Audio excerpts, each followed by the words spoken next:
4 سوالات ہیں جو مجھے متوجہ کرتے ہیں کہ میں پیچھے مڑوں اور جا کے ذریت ابراہیم عہد بعہد کا مطالعہ کروں۔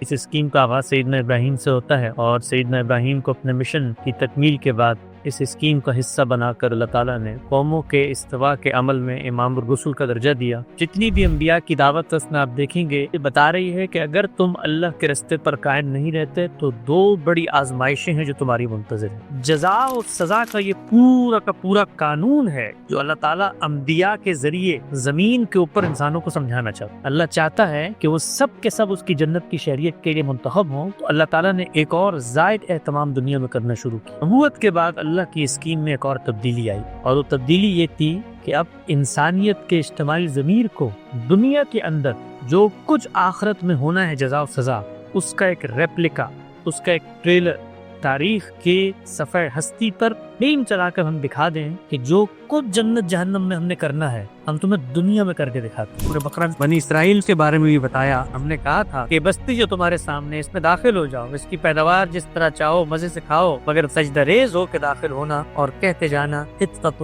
حطۃ، مگر جو بات کہی تھی ظالموں نے اسے ہی بدل دا، اور آخر کار ہم نے ظلم کرنے والوں پر آسمان سے پھر عذاب نازل کیا۔ یہ وہ سزا تھی جس کی وہ نافرمانی کرتے تھے۔ اس سے آپ اندازہ کیجئے چند لاکھ کی آبادی میں 24,000 آدمیوں کو اللہ تعالیٰ نے ہلاک کر دیا اس جرم میں کہ جو کام ہم تم سے کروانا چاہتے ہیں وہ کام تم نہیں کر سکتے۔ اسی طرح گائے کی قربانی کے واقعے سیدنا موسیٰ چاہتے تھے ان کے دل میں یہ گائے کی پرستش کا جذبہ ہے اس کو نکالا جائے کہ اللہ کے راستے میں گائے کی قربانی کرے، تو اس میں جو ہیلے بہانے انہوں نے اپنائے وہ پستی میں گرتے چلے گئے، اور پھر وہی گائے کو آخر میں ذبح کر دی گئی۔ سیدنا مسیح اس قوم میں آئے ہیں جو قوم اخلاقی طور پر بدحال ہو چکی ہے۔ یہی وجہ ہے کہ آپ دیکھیں سیدنا مسیح اس قوم کے فریسیوں کو، اس قوم کے فقیہوں کو یہ کہتے ہیں کہ بھئی تم تو سفیدی پھری ہوئی قبروں کی مانند ہو، ظاہر میں تو تم بڑے خوشنما ہو لیکن اندر ہڈیوں کے ڈھانچے کے علاوہ کوئی چیز نہیں ہے، تم اونٹ کھاتے ہو اور مچھر چھانٹتے ہو، یعنی بڑے بڑے برائیاں تم کر لیتے ہو اور چھوٹی چھوٹی چیزوں کے بارے میں اتنے متنبع ہوتے ہو، تو اللہ کی ہدایت کو تم نے پس پردہ ڈال دیا ہے۔